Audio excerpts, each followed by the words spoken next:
The first one pertains to as you heard, the FNPF announcement regarding the rate of return for all members of FNPF, which includes everybody in this room, as long as employers are paying your wages and declaring to FNPF. This is unprecedented, ladies and gentlemen. I have to highlight this. A rate of 6% return on your funds is unprecedented. If you go to countries like Australia, the rate of return would be at the most about 2%. If you go to a good bank in Australia, you'll probably get maximum about 4%, if that, but you would have large amounts of money. Now, what is also unique about this particular situation now with this rate of return is that these rates of return are actually certified by the actuarials.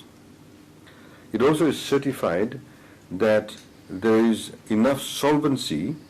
In other words, you have a solvency certificate to say there is enough funds to look after everybody even after they retire.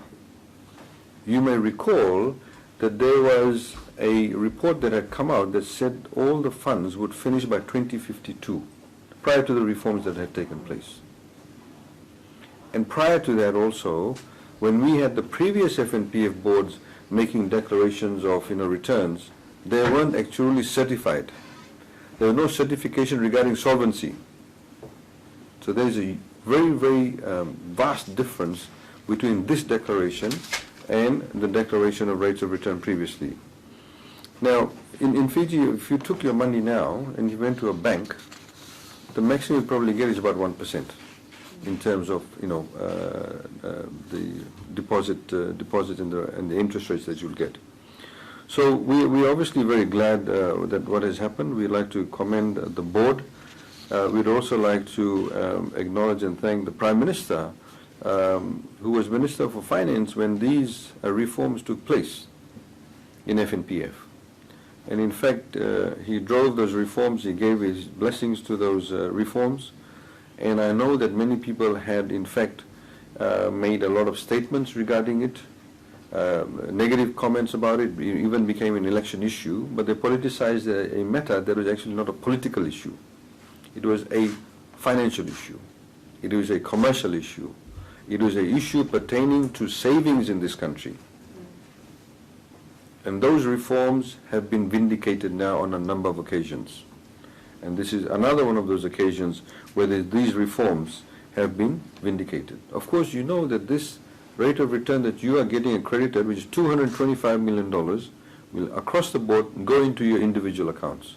You don't pay any interest, you don't pay any tax on it. Also, it's tax-free. If you today went and got that type of return in the bank, you'd pay tax on it. So this is also tax-free. Now, the other point I'd like to make, ladies and gentlemen, is that with these figures and the statistics that are coming back and the certification now regarding actuarial outcomes, regarding solvency certification, we now also have an opportunity, as we've discussed with the board of FNPF, to do a review of the pension payout in 3 years' time. The end of the 3 years will be next year. So they will now be looking at what will be the pension payout, and perhaps that can also be improved for those people who are on pension now for FNPF.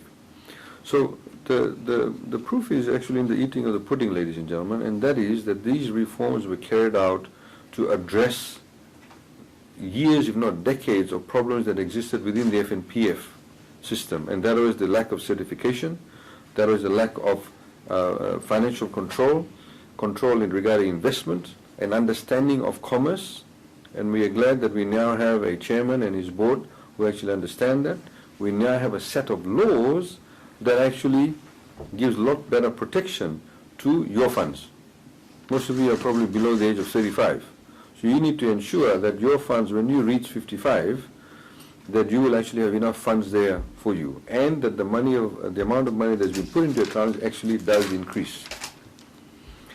So we'd like to once again commend the board. The government is obviously looking forward to working much more closely with the FNPF board, with the level of independence that has been guaranteed to them, and the level of accountability that has been given to them through the new laws, to make sure that that is being adhered to.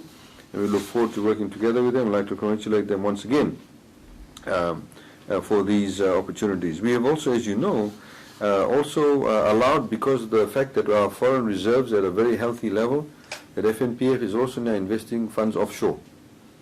So that liberalization has actually paid off too, because they're able to invest in financial opportunities offshore where the rate of return is a lot better.